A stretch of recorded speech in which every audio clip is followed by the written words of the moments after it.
And Cal smashes one to deep left field, way back, and this one is gone. It's a double play. Bill Ripken to McLemore to Will Clark. Quick two-hopper to short. Cal's got it. The second one. Billy to first. Two, a double play.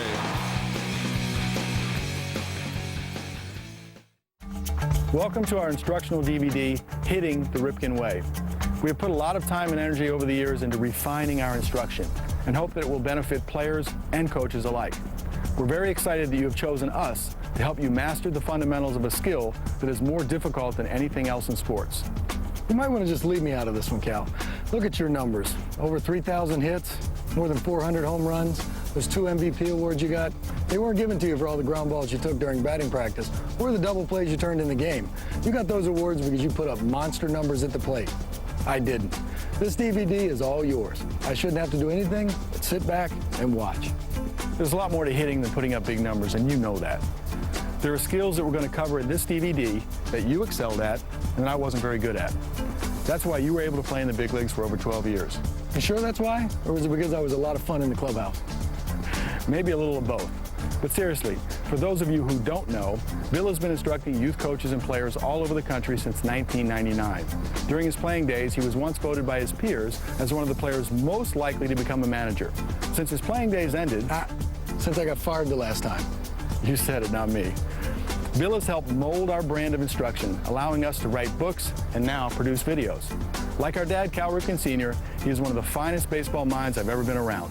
I think you'll find what both of us have to say is informative and entertaining. Well, I know what I'm going to have to say is entertaining. We don't need to get Cal's resume in at this point. Why don't we just get started? Sounds good to me.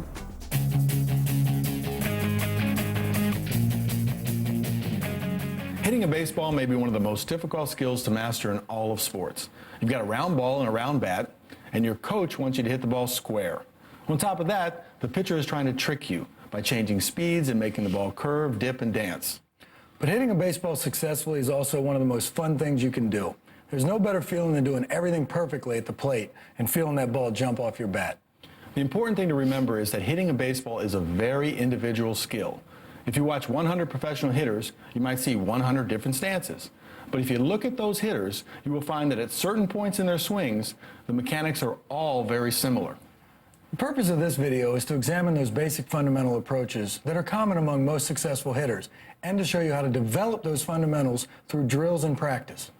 We understand that all players have certain comfort zones and that everyone brings a certain style or flair to the game. We don't want to do anything to take that element of style or individualism out of the game. In fact, we want to celebrate it. What we want to do is help players operate within their own comfort zones and still be successful. With all the big league games being televised these days, we have a tremendous opportunity as players and coaches to watch the greatest hitters in the game night in and night out. We also have the technology through computerized enhancements to really study what the best hitters have in common and compare ourselves and our players to them. In this DVD, we plan on using video footage of big league players to break down the fundamental elements of hitting.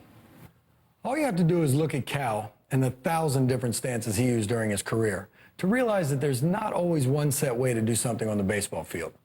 The beauty of using television or video is so that you can see that even though a batter's setup might be a little awkward or different, from the time the ball is released until the time the ball is hit, most successful hitters are similar. Video also allows you to compare yourself to them at different points in their swings. But that's enough talking for now. Hey Cal, what's the first lesson? Let's get on with the fun stuff.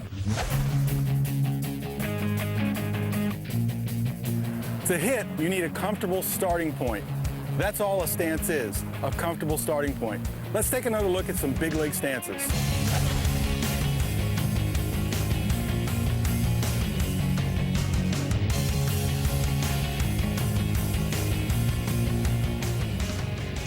Every one of those guys is a proven big league hitter, and each one has a stance that is different and provides a certain level of comfort. Now, I get a chance to look at your stances in a few minutes, but let's first go over some basic fundamentals, some basic points. We're going to talk about choosing a bat, how to choose a bat. We're going to talk about the grip, how to hold the bat. And we're also going to talk about stances and what they would provide for you, okay? So let's go to choosing a bat. Let's not get way caught up in choosing a bat. This is a big bat, and this is a small bat. Real simple. Choosing a bat is a personal preference. You want to be able to swing the bat. You don't want the bat to be able to swing you. But I'm not really going to get too far into it. I want you to choose one. Try a whole lot of different bats. Whatever feels comfortable for you is the way I would choose my bat. I think just to kind of hit on Junior's point a little bit, there's a couple players that come to my mind that play in the big leagues right now. Alfonso Soriano swings a caveman club. I mean, that's a big old bat. It's a heavy bat. It works for him. You can't argue with his success. Look at A-Rod, on the other hand. He swings a 31-ounce bat. And in the scheme of things in Major League Baseball, that's one of the lightest bats used. So it's a personal preference. Alfonso likes his big, heavy bat. A-Rod likes the light bat. Both of them work for them. Okay, let's talk about the grip. Okay, the grip. The grip oftentimes is overlooked, and the grip can be a very important part of your swing. And the reason it's important is because if you grip it the wrong way, you'll lock your wrist up. So you want to grip the bat loosely, more in your fingers, and you want to line up these knuckles. These knuckles right here. Can you guys see these knuckles all right? Now, they don't have to be exactly lined up, but remember the concept here is in your fingers, not your palm, these knuckles line up. That unlocks your wrist. That allows your hands, your wrist, and your forearms to assist you in the swing, which creates a whole lot more bat speed. One thing, another point on that is, if you can see, I'm wearing the gloves, but my knuckles are in this position. As Cal said, I'm kind of free right now. There's one player that comes to my mind in the big leagues, Brett Boone. Brett Boone's had a great career. Brett almost goes to the other extreme and really chokes the bat off this way and kind of lines up his punching knuckles. But Brett Boone is so strong in his arms, his hands, his upper body, he can get away with that, and he has success. So it's a personal preference. Again, Brett likes doing this because he's so strong and he has success at it. No offense to you guys, I don't see a Brett Boone down there yet. I hope you have a career like him, but we're going to go back this way and see if we can't line these knuckles up to allow our wrists to be free and easy. Remember, the grip unlocks your wrists, okay? That's the only thing that you really have to remember. Now, a way to practice that, the way that we like to practice that, is through soft toss.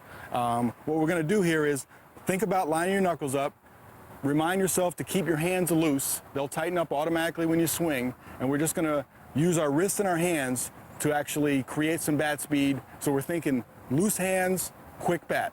Loose hands, quick bat. Let me demonstrate a couple for you. Boys, come on around here a little bit for me. I'm going to flip a few to Junior, see if he can still hit.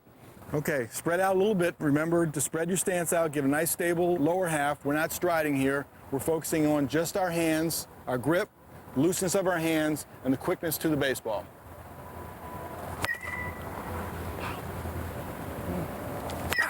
Ooh, nice. Now, if you notice Cal, he's playing with his fingers, he's fiddling around a little bit, he's telling himself, reminding himself to have loose hands. All he's trying to do is take the barrel of that bat to the baseball as quick as he possibly can.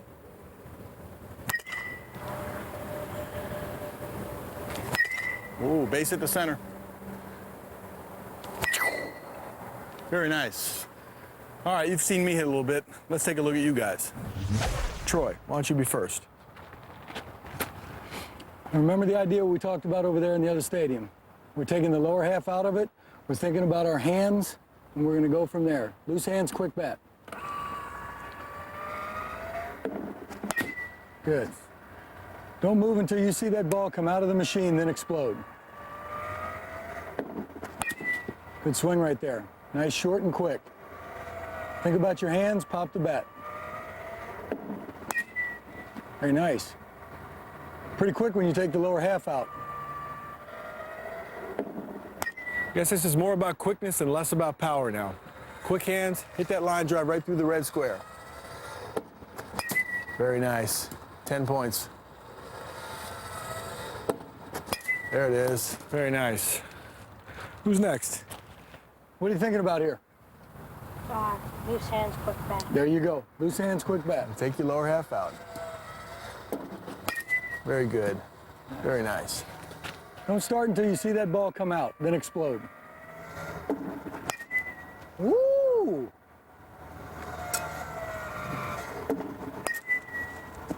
Best one of the day.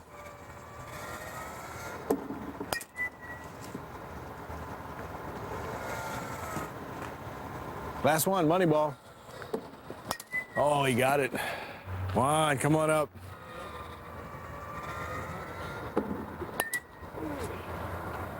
Think about your hands, remind yourself you got hands, and be short and quick. Good.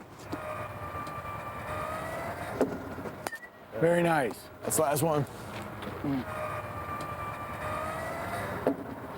Attaboy. Like you're leaning back with most of your weight's right here on your backside. And there's a transfer when you swing. Pop, there we go. And loosen up your hands just a little bit at the start. All right, nice going. Way to go, TK. Nice going. Hey, nice job, guys. Remember, this drill right here, loose hands, quick bat. Let's move on to the next lesson. Not everyone is going to have access to a soft toss machine. For those who don't, the tosser is key to this drill. The tosses should be consistent and spaced out enough to give the hitter time to regroup. With younger teams, it's a good idea to have the coaches toss. Kids can toss each other when they get older. So we talked about stances. Stances is totally a personal preference. You can be open, you can be closed. I would caution you on the extreme side. If you start to take the stance to the extreme, it could mess with two things. It could mess with your ability to see the ball. It could mess with your balance a little bit. There was one guy that I played with by the name of Tony Batista, and he had one of the most extreme stances that I've ever seen. Billy's very good at imitating him, so I'm going to let Billy talk about Tony. Cal mentioned the fact that he had a lot of different stances than he did. He probably had more than any player that ever played the game, and some of them were pretty goofy looking. But when I sit there and I watch Tony, and the first time I saw him, I think I saw Tony looking through his bat right at the pitcher.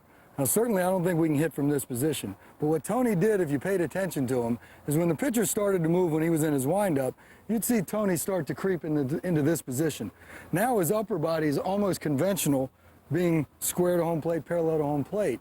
And if you actually paid attention more, when he got into this position and then he took his stride to hit, he's almost back to normal when he's getting ready to hit. So for Tony, this was a comfort level where he felt he could see the pitcher, and he was probably telling himself he's got to go towards the pitcher with his stride. We'll get into the stride in a little bit, but right now, I want to see Troy come up here and I want to take a look at his stance.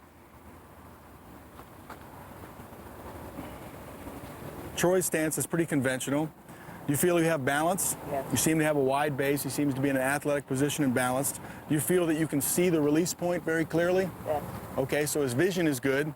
What about your plate coverage? Do you feel you have plate coverage? Yes. All right, I'm going to pretend my fist is the fastball coming on the outside corner. Let's go to hit it, stop, and drop. Okay, Troy kind of has a lot of plate coverage right there. This is the sweet part of the bat. That's where we want to make contact. And if the pitcher's trying to get us out of way, he's certainly covering the outside corner. If the pitch was coming inside, Troy would probably quicken up a little bit, bring his bat into this position with his hands out in front. Once again, there's the sweet spot of the bat that he's going to try to hit it. So I think Troy's got pretty good plate coverage here with the outside part of the plate. Very nice. Thank you, Troy. Troy's stance worked for him. Now, we talked about choosing a bat. We've talked about gripping the bat and swinging it with our hands and our wrists.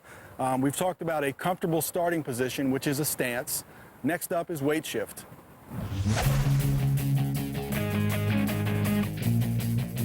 When we hit, we want to be able to gather our energy and bring it forward all at the same time. This will allow us to generate more power and hit the ball harder. We can accomplish this with a weight shift. Every successful hitter has some sort of a weight shift. To get this point across, we like to say that you have to go back to go forward. That sounds kind of goofy, but it makes kids think. So it's easy to remember. You have to go back to go forward.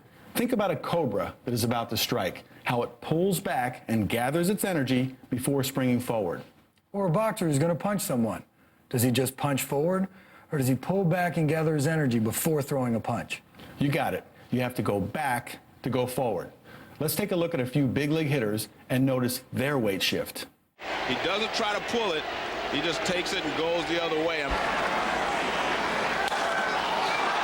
High fly ball, deep left field. It's a home run for Ripken. Some of those guys have a more exaggerated weight shift than others, but each one shifts his weight to the backside before exploding forward. Let's go back to home plate and work on this. It's very, very hard to stand here at home plate when someone's throwing the ball as fast as they can and be able to think about having a weight shift and still hit the ball effectively. So the secret is you don't think about your weight shift in the batter's box. We work on the mechanics of our weight shift in practice, and we do it over and over and over again, so it becomes second nature when you get in the batter's box. And the best way that I've found, and we use this very effectively in all of our camps, is to use the T for weight shift. And the simple reason we use the T for weight shift is the ball sits there in a stationary position. There's nobody trying to trick us on the mound out there. The ball sits there and allows us all the time in the world to work on our weight shift. And the weight shift is, just to review here, we're not taking just our energy forward, we're taking our energy back to go forward. So it looks something like this. You want to get into a balanced position. We've talked about that over and over again. So the weight is evenly distributed on both feet. Now we're going to take the weight from both feet to the back side, and then we're going to transfer the weight to the front side. And let me demonstrate here. I got a ball sitting on the tee. I'm dying to hit it. But here we go. We're going to sit here, balanced in our position, both feet, take it back as slow as we want, and then bring it forward. Now again, I like to stress, let's exaggerate that movement so you really feel what it feels like to have the weight back, so we can bring all our energy and all our power. Our power comes from everything coming together at once. So it's okay to exaggerate this movement. You're not going to do it in the game. We're just working on the concept of taking your weight backwards to go forwards. So again, evenly distributed. We can take it back as fast or as slow anytime we want because the ball's just sitting right here on the tee. Here we go. We take it back. Oh, very nice. Now, if you notice what Cal said, the power comes when everything comes together. He's not just bringing weight shift back and then just making contact. He's bringing his weight shift back, and when he's going at the baseball, he's going at the baseball with a purpose. He's trying to hit the ball hard. So here we are again. Take it back, gather my energy. Oh! And grunt at the end of your swing. Here we go again. Oh! Here we go.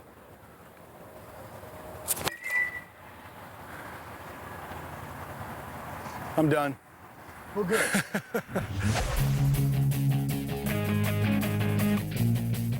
But if you notice when Cal was in his position to get into his weight shift, and he was bringing his backside here, and he's coming forward to hit the ball, that's going right into the next thing, the stride. I told you we'd talk about the stride, and here it is, okay?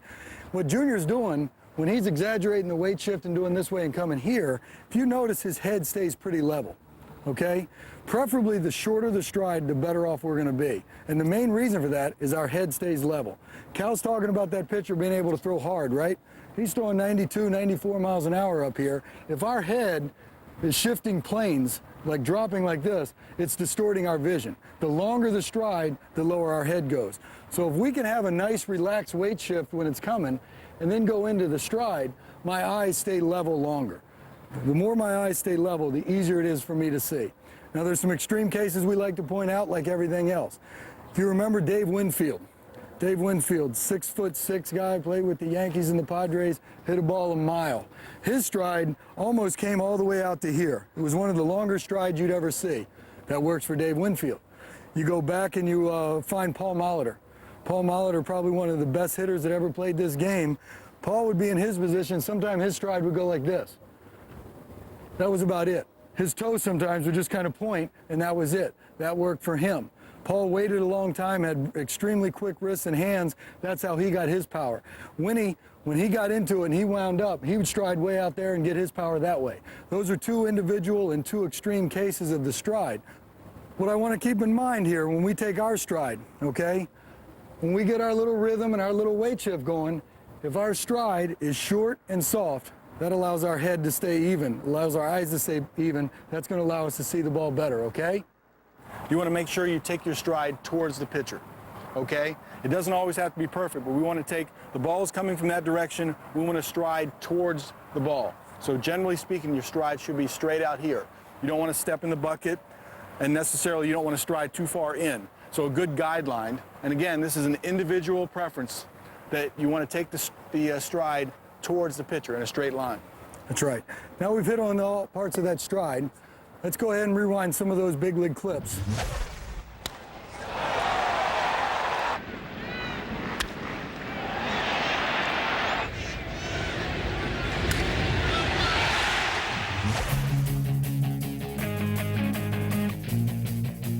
Some players are so talented that they can alter their approaches in certain situations and get the desired results.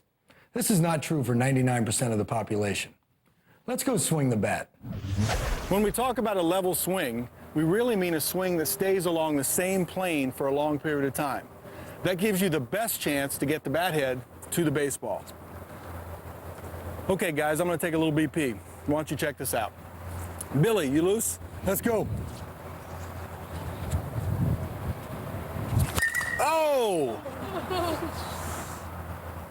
Almost.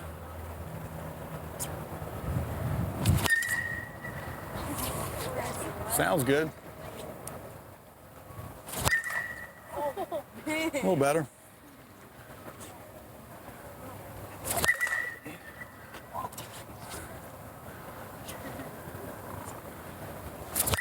All right, that might give you some idea. Let me share a drill with you that helps take a nice, quick, short, direct path to the baseball. It's called the one-arm drill. Now, basically, we put two hands on the bat, and we're taking about 5, 6, 7 swings just to get everything loose. Then we take the top hand off the bat, okay? So we're left with just the bottom hand on the bat. This hand right here directs you to the ball, okay? Let me demonstrate this. It might be a little easier. So when we're doing this drill, I'm going to have taken 5 swings already. You saw me get loose. So now I'm going to take my top hand off the bat, and we're just going to work on taking the bat head to the ball. Now this is supposed to be difficult, so don't get frustrated with it.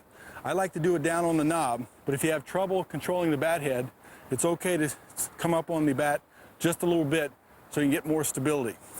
So I'm going to stay down on the knob right here, get in this position, and try to take the bat head to the ball.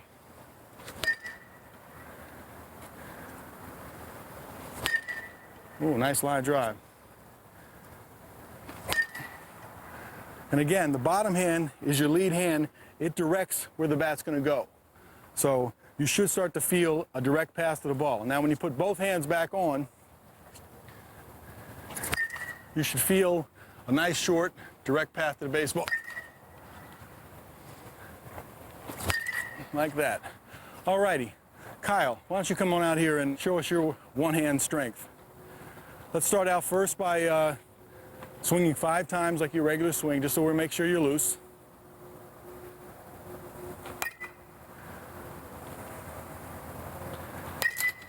Very nice.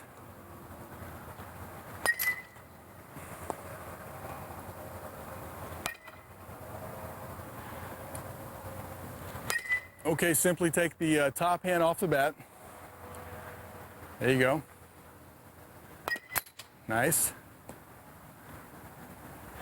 It's going to feel a little unstable, and if it feels too much, it's okay to choke up a little bit. Gives you a little more control. Okay, now back with 2 hands on the bat. Very nice. Very nice.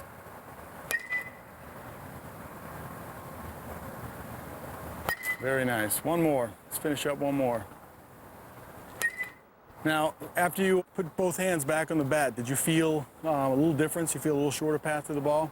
Yeah, I feel it. Now, that's the idea. Now, we like to do it in 5 rep sessions, 5 with 2 hands, 5 with 1 hand, and finish up with 5. But it's okay to extend that. If you're the only one hitting the cage, it's okay to extend to 10 or 15, 10 or 15, back to 10 or 15. You've done a great job so far. We're going to talk about some specific hitting situations. Is that okay? Let's go. We don't cover situational hitting per se in our camps. We really are trying to get through the basic mechanics of a swing and give the kids some building blocks in a short period of time. However, learning how to approach certain situations can help develop what we call the ideal swing, short and quick to the ball, like a hit and run play or any time you're asked to move a runner over. Let's watch the pros do it. Notice how short and compact their swings are and how their hands, wrists, and forearms do most of the work.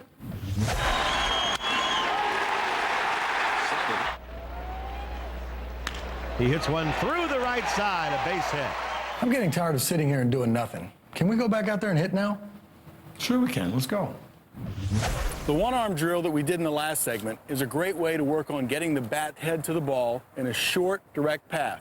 which is essential to executing the hit and run play or trying to move a runner over. There's another drill that is helpful to teaching hitters to trust their hands, to wait and let the ball travel or get deep before pulling the trigger and swinging. Now we call that the lob toss drill. Now the lob toss drill, so just so you understand it, it's like slow pitch softball. The ball's going to come in an arc, be really slow. So what we really have to do here is to wait, and that's what the drill is designed to do, is to force you to wait. Terry Crowley, our hitting coach at the Orioles, and I used to work on that the last couple of years because I had a bad habit of jumping out in front. This drill forces you to wait as long as you can and let the ball travel, and then you have to explode on the ball all at once. It's a little bit difficult drill because if you leak or if you move your body at all in the direction before the ball gets to the plate, you will lose your energy and it will be very difficult to hit the ball. So the idea here is to stay on the backside as long as you can. Now, if you want to, you can crouch a little bit and kind of stay on your backside. You know, that's okay for the purpose of this drill because it helps you and enables you to wait longer.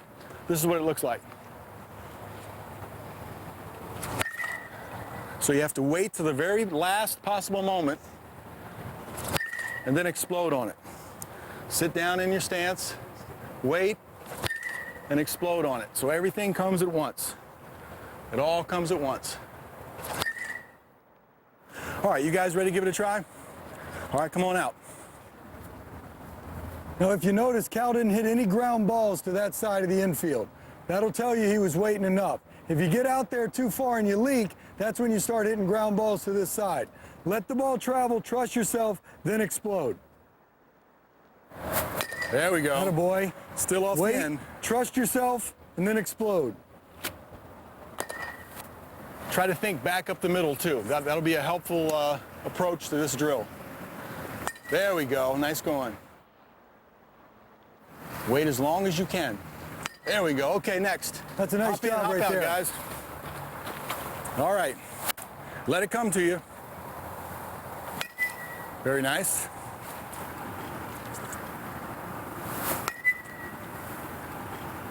Wait as long as you can and go all at once. Attaboy, good swing. Very good. All right, you got the hang of it. Jump out. Next. Once again, make sure you let the ball travel, then explode. Very nice. Very nice. Okay, jump out. Next one.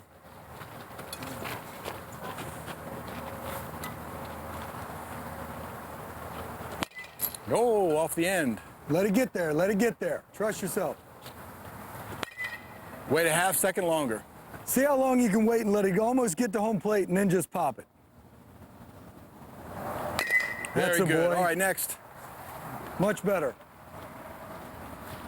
Let it travel now.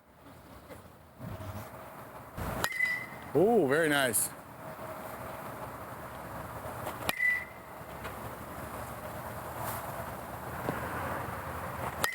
All right, all right. Nice job, everybody. Back to the classroom for our next lesson. Many hitting instructors will tell you that you have to hit the outside pitch to right field, or that you should automatically pull any pitch on the inside part of the plate. Generally speaking, this is true, but to say that you must hit the outside pitch to right field, that's not necessarily true for everyone. That's right, Cal. You actually proved that. At times, you hooked the outside pitch over the left field wall for a homer. Joe Carter did that all the time. Pudge Rodriguez hits the same pitch for a double down the right field line. The point is that everyone's individual swing is different. What matters is the approach. A lot of kids are going to hit that outside pitch hard up the middle. That's okay as long as they keep their front shoulder in and do everything correctly from a fundamental standpoint. It's not good if you're pulling off and hitting weak ground balls to short or third. We prefer to let the individual's swing take over. As you can see, some big leaguers' natural swings allow them to successfully pull outside pitches. Our next drill helps young hitters use their natural swings to hit the ball hard up the middle. Okay, guys, we just covered the one-arm drill and we covered the lob toss. The one-arm drill is going to get a direct path to the ball. The lob toss is teaching us how to wait. Okay, we're going to do a front toss. Cal's going to throw balls to me on the outer portion of the plate. Similar to the lob toss, we've got to let that ball travel, okay? And I want us to think about the big part of the field this way. I'm not telling you that you can't hit this ball line drive to left center field. And I'm also not telling you that you have to hit this ball to right field. Your individual swing will dictate what you do. Cal had the type of swing where he could hit a ball in the outer part of the plate over the left field wall. I played with a guy named Pudge Rodriguez. You probably heard of him. He'll take the pitch on the outside part of the plate, hit a rocket down the right field line. Their approaches were the same. Their front shoulder stayed in, their stride was towards the pitcher. Cal's swing was conducive to do that. Pudge's swing was conducive to do that. Both of them are good results, okay? Two different swings, one approach. We're going to approach the ball on the outside part of the plate to the big part of the field, okay? We want to go to the big part of the field. Once again, as the lob toss, I'm going to eliminate the ground ball to the shortstop, third baseman when I'm hitting from the right side. Let's see if I can't execute this. Give me some tosses on the outside part of the plate, Junior. Nice short swing. Back up the box. We know where he's going.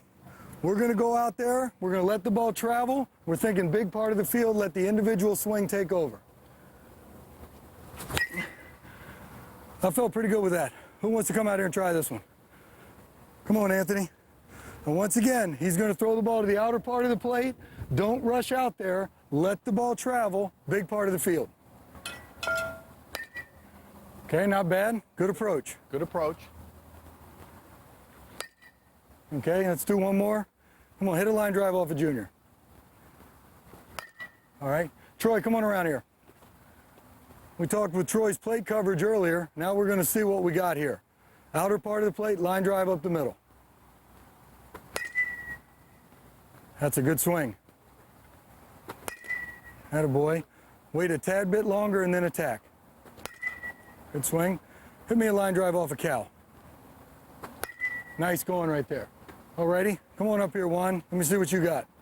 I'm going to play I'm the catcher. Junior's going to throw this ball on the outside part of the plate. Wait a tad bit longer, hit one off his head.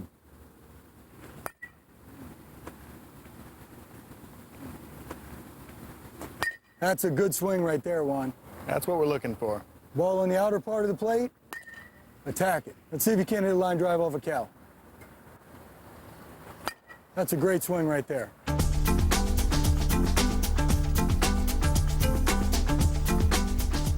Alrighty, I think we took care of that one pretty good. We ready to move on to the next lesson? Let's go. When we talked about batting stances earlier, we stressed balance as an essential part of the stance. It's impossible to perform any athletic skill or movement without having good balance. So it's important to maintain your balance throughout the swing. If you lose your balance at any point in your swing, something with your mechanics needs to be adjusted. You can't hit a ball if you're falling down while it's on its way, and you certainly can't get up and run to first after you've hit the ball if you've lost your balance. That's why it's important to start in a comfortable athletic position with the knees bent slightly to take a short, soft stride and use a bat that you can handle. Watch these big leaguers hit and notice how they maintain their balance throughout their swings. No doubt about this one. Wigginton. Watch his swing. Picture perfect. They really do swing hard, even if it doesn't look like it. You can't hit the ball as far as they do and not create tremendous bat speed. Their balance and mechanics are so good that it looks like they're not even trying when they hit. That's what we're striving for. Let's go back to the field and work on our balance. Okay, guys, we're going to do a little drill now called the stickball drill. And very similar to the soft toss drill where we think about our hands and think about being quick through the zone, we're going to do that as well with this. We're also going to add a little switch to it and a little flavor to it. I'm going to get wider than we did even in the soft toss drill. I'm going to take my normal stance and take my stride and stop, okay? What I'm going to do in this drill is Cal's going to flip me 5 balls, okay? I'm going to think about my hands, think about being quick, but I'm coming right back up into the firing zone to hit 5 in a row, okay? We're thinking about hands, we're thinking about quickness, but we're also going to think about staying on balance. In order for me to do 5 swings in a row, I can't be falling all over the batter's box. Okay, so Junior's going to flip me 5 balls. I'm starting in the firing zone up here. We're going to go to work.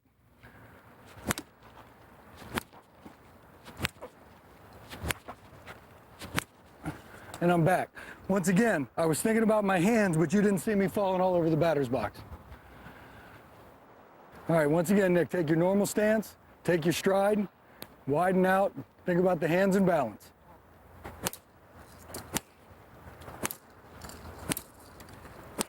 You did it. Nice. Are you ready?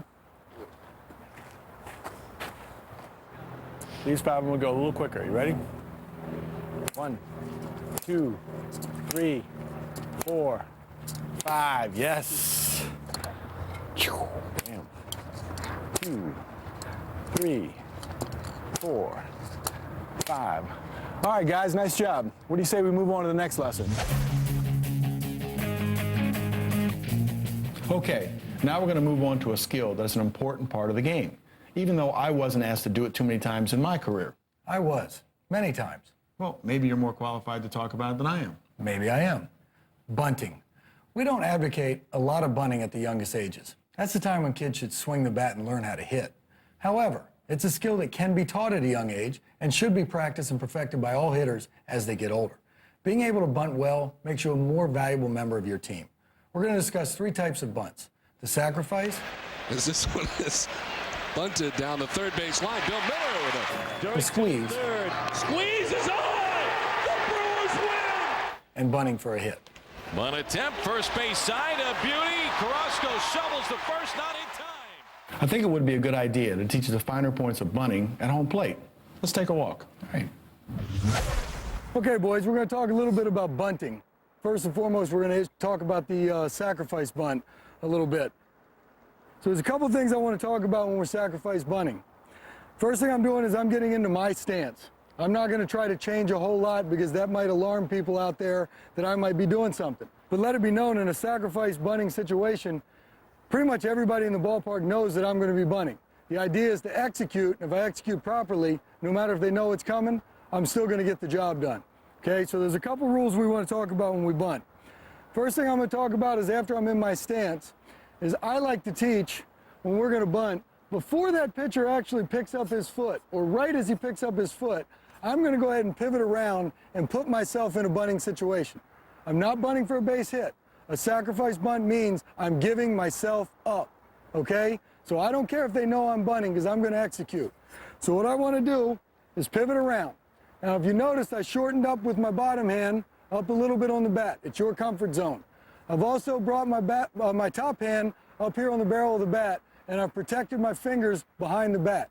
If you notice where my bat head is above my hands, and that's very important to get the ball to go down. Worst thing we can do is pop up that bunt. The guy on first can't run, catcher has an option to come out here, let it drop, try to get a double play. Okay? So it's very important. The barrel of the bat has to be above the hands. Where else is the barrel of the bat? It's out in front of home plate. I want to bunt a fair ball. I want to give myself up. Okay? The easiest way for me to bunt a fair ball is to get my bat head and my bat out in front of home plate. It gives me more room to work with. Okay? I've set up a couple cones here.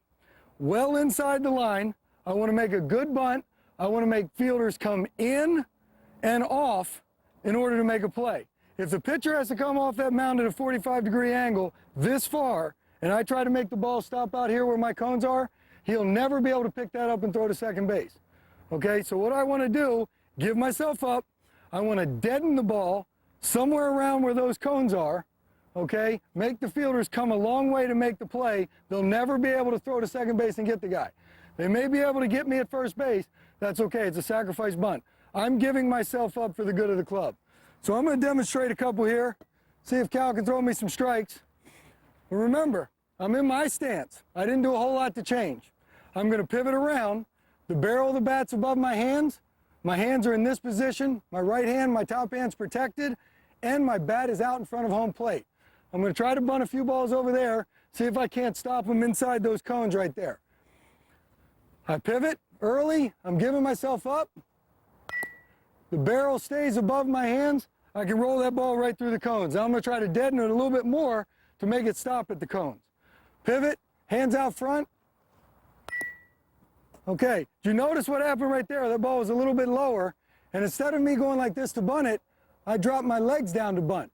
That enabled my bat head to stay high. Okay, I'm going to do one more to third base. Pivot around, I'm giving myself up. That's a ball. We don't want to bunt balls. Now it's 1-0.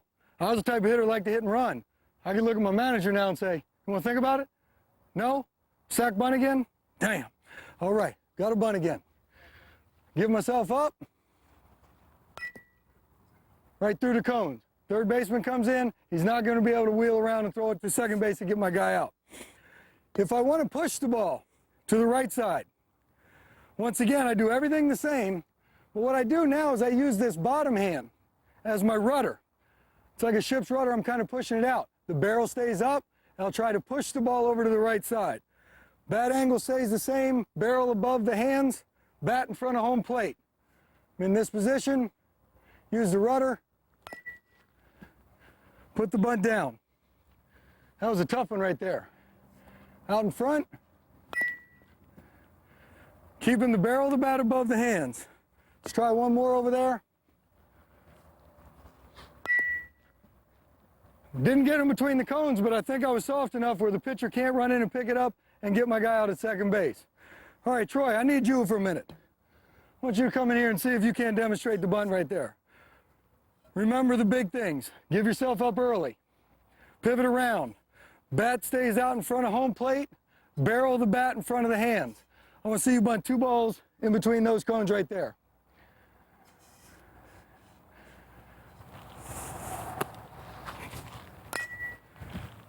I tell you what, that's a real dead bunt right there. There's no way in the world they're getting him out at second base. All right, hold on 1 second, Troy. Back out just a minute. What I want you to think about is when you pivot around, you're doing a lot of things right. Your angle's good, you're putting the ball in this plane. If we point this bat towards the pitcher and then just kind of keep it there and catch it, let's see what happens. I'm going to try to overcompensate you. I want you to bunt a ball right down the third base line. See if you can do that. Once you pivot out here, keep the bat pointing to the pitcher. Pretend you want to catch it right there on the head of the bat. Drive it through those 2 cones right there. All right, it's not a bad effort. Now, let's talk about these 2 cones over here on the first base side. Remember, the barrel stays out. This left hand moves like a rudder. See if we can push a couple. Okay? Now, do me one little favor. I like your direction. Don't punch at it so much, okay? Just try to catch it. See how soft you can get it. I want to see if you can make it die right here.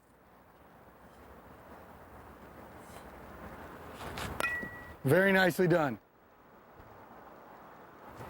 Now we're going to touch a little bit on bunt for a base hit. There's 2 places to bunt for a base hit. One down the third baseline. Okay? A lot of people like this one. Or you can try to push the ball where you make the second baseman run in further, okay, to make that play. If the second baseman's got to come in, I can push it by the pitcher and create that little triangle problem where the second baseman, pitcher, and the first baseman all don't know what to do. We're not showing this bunt so early because we're trying to catch him by surprise, but everything else holds true with the barrel of the bat out in front of home plate. So I'm going to be in this position, waiting and waiting and waiting. Junior's going to throw a pitch. I'm going to try to get a base hit down the third base line first. I'm waiting. Oh, we need to tailor that field better. But if you notice, all I did was drop there. This bat came out into a perfect angle. The barrel stays above it. I try to get a base hit down the third base line. This is more of a surprise here. Oh, I think I beat that one out. That's nice. Now, if we want to push it, right-handers can take this back foot and start to walk, okay? That's going to allow me to actually get a little bit more oomph on it where I'm going to push it towards the second baseman. So once again, I'm not going to show it too early. I'm waiting. There you go. Ooh, that's got a chance right there. Okay, so that's the difference between bunting for a base hit and sack bunting. When I'm going to the right side, when I'm bunting for a base hit, it's going to be a little bit harder. Trying to make that second baseman come into play. Bunt down the third base line. I want to be a little bit more exact towards the line because that's a tougher play. Kyle, you come on in here. I want to see what a lefty does. I want you to instruct these guys right now. You don't have to talk because I've heard you. But what I want you to do, you ever bunt down this line for a base hit? Yeah. You have? Yeah. I want to see you do that right here. Oh, can you beat it? You got a hit. Okay, good. Now, did you ever drag a ball? Yeah. Okay. The drag, the same way, you want the second baseman making the play, right? You got to get it by the pitcher. All right. So when you do this one as a left-hander, I want you to go ahead and bring your foot up here and drag it along with you. Keep the barrel of the bat up. See if you can make that second baseman make the play on a run.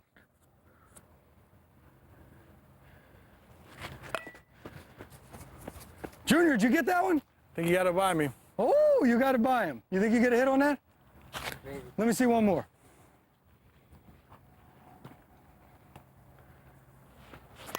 Oh, I like that one. That's a good bunt. That's a base hit. Okay, we covered the sack. I'm done with you. Thanks for instructing. We covered the sacrifice bunt. We come around early, we give ourselves up. The things that have to happen: bat in front of home plate, barrel the bat above the hands, create the angle with the bottom hand as the rudder, okay? Button for a base hit's a little bit more of a surprise. Talk about one last bunt, the suicide squeeze. Suicide squeeze, man on third base. He's coming when the pitcher gets to about right there. That way he can't change his mind and throw a pitch out or throw one at you, okay? We have to bunt the ball. So even though it's a sacrifice, in a sense, because you're giving yourself up, you don't want to come around here too early before that pitcher throws, because then he can change his mind. So the suicide squeeze we show late, and we do not want to bunt a foul ball. If I bunt this ball foul, I've ruined the surprise. We can't put her back on, okay? The suicide squeeze is usually put on when the timing's right. Everything's geared for it, and all you have to do is execute to put it in play. So I'm going to go ahead and wait, be patient, and when the pitcher gets here, I'm going to square around. All I want to do is bunt the ball back to the big part of the field. So the suicide squeeze is on. I know it. We're ready to go. I'm waiting. I square late. I put the bunt down. My man walks through home plate. We score a run, okay? That play's put on when everything is geared offensively for it. You got the right guy at third, you got the right guy at home, and you got the right guy on the mound. Doesn't happen that often. So we as the bunter, in this case, must put the ball in play, give our team a chance to score a run. All right, that finishes up the last lesson on hitting on this DVD. Thank you for your effort. I'm done with you boys. Get out of here. Before we go, let's review some of the concepts we went over in this video. Stance is a starting point.